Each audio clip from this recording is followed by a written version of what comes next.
Hey everybody, and welcome to the Truck King YouTube channel. So right beside me, my 2024 Silverado 3500. It's been on the channel. Truck's a year and a half old now. It's got 30,000 kilometers on it. And I'm going to tell you what I like, what I don't like, and some other things that I've done to it just recently right now.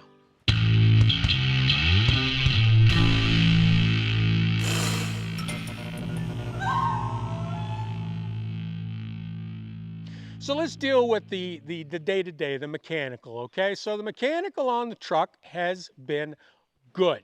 I have no issues in terms of the Duramax, what it's doing, and towing-wise, this is the best rig that you can get. A lot of guys told me I was out of my mind when I said I was getting an 8-foot bed, and yes, there is a trade-off, that being that you just can't park this thing in one shot. So myself and then of course my wife, you park at the back of the mall and you walk. Listen, that can't hurt us at our age. A little exercise is a good thing.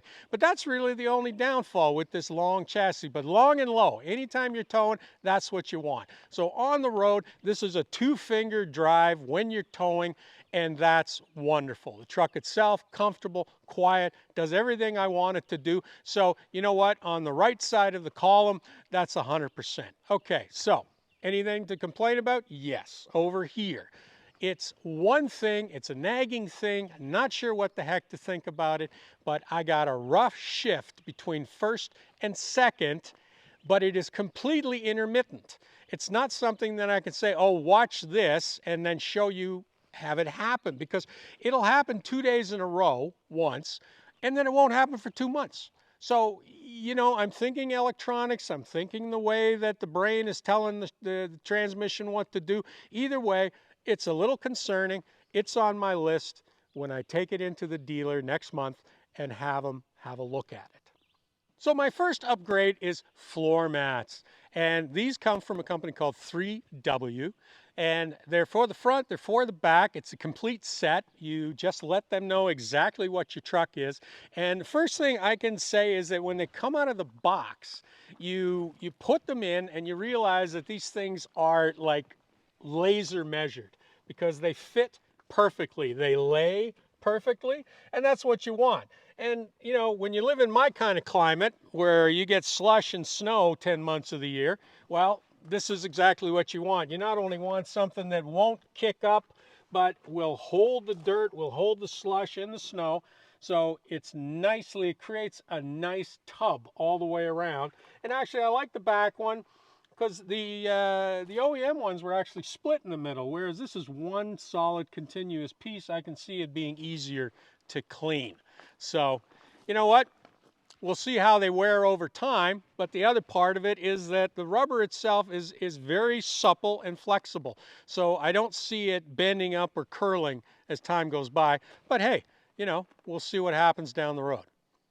So if you're interested in these 3W floor mats, just remember, they're available for other Chevrolet models like the Colorado and things like the Ford Maverick, as well as a wide variety of pickup trucks.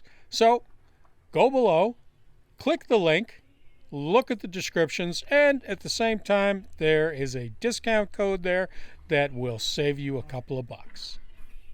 Okay, so the other thing I've done, which everybody's going to do eventually because your stock tires will wear out, is I have swapped out my OEM Michelins for this set of Nitto Terra Grappler G3s. This is an all-terrain tire. It has the 3 mountain snowflake. I have to work hard to get that right. And really the difference being here is that the OEM tire is definitely much more of a highway tire. Yeah, I had it through a little bit of snow, this and that. It wasn't bad. I have no problem. But whereas I'm looking forward to this much more aggressive pattern this year when I get into snow and slush season, I don't even know. Steve keeps telling me I should take this truck off-road. Well, you know what? Maybe I will do that. I'm a little leery at the moment. I mean, it's so friggin' big. But regardless, it would be interesting to see how this thing sheds mud. So yeah, you know what? We will do it. Okay, look for that soon enough. Anyway, we've got this all sides. Interesting point I gotta point out. You'll notice that on the sidewall here, we have what I call a lightning bolt type pattern. And yet when we take a look on the other side, I've got a block type pattern. That's when I realized, when Matt was putting these on for me, that they're different on either side of the tire. There's no rotational issue, so you can choose. You can have lightning bolts or you can have blocks. So it's just one of these little things that, once again, isn't it all about making your truck individual? So there's something you can look forward to if you get these Nittos. So as I said, these are the stock OEM Michelins, and just for fun, let's talk about what kind of wear I've gotten on them. So again, 30,000 kilometers, and we've still got 8.5 millimeters of rubber on here, and at stock they were 11. So you know what? They're not even halfway through their life. So a year and a half into my ownership experience, I have to tell you, I love this truck. And I think anybody who has a truck and the truck does exactly what you want when you want it, well, you love your truck. And that's where I'm at with this thing right now. I've only got this one little nagging worry about the software. If you've been following this series long enough, you'll remember that when we were in Flint, Michigan to watch this truck being built, we had driven an identical truck to Flint, which when we were leaving just simply decided it wasn't going to start. So luckily, being at the factory, we got people out who actually really knew what they were going to do. They looked at it with a laptop.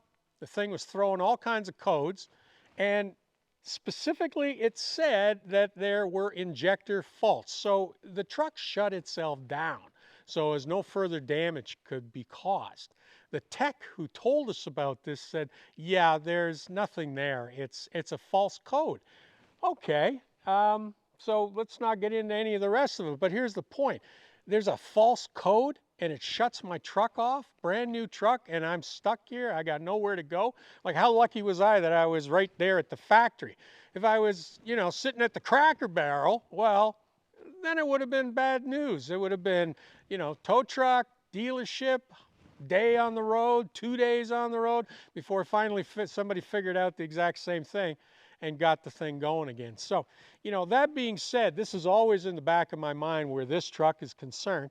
So many of you will remember that last fall, I had a check engine light, one which nobody could quite figure out what was going on. And I took it back to the factory in Oshawa and had their techs work on it.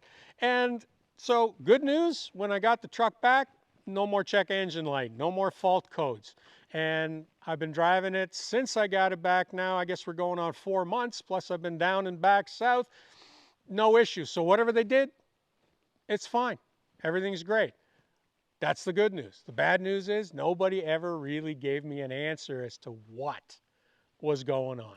What caused the check engine light? What caused these things? They did end up changing a whole pile of parts, which also makes me feel like it was a bit of a shotgun approach. Just let's change the fuel rail, let's change the pump, let's change the lines, and then hope for the best. End of the day, I really still don't know. However, you know what? No news is good news. And at the moment, everything's been fine, continues to run fine. Let's hope it stays that way. So, folks, that's it for the moment. I'll continue to keep you updated as we go along. But for today, I'm all done. We're going to go out. We got some jet blasters, and we're going to go play with those right now. So, but before you go, please go below, hit like, hit subscribe. Leave me a comment, tell me, particularly if you're having any transmission issues, I'd like to hear about those. And come back to Truck King soon and see what we're testing next.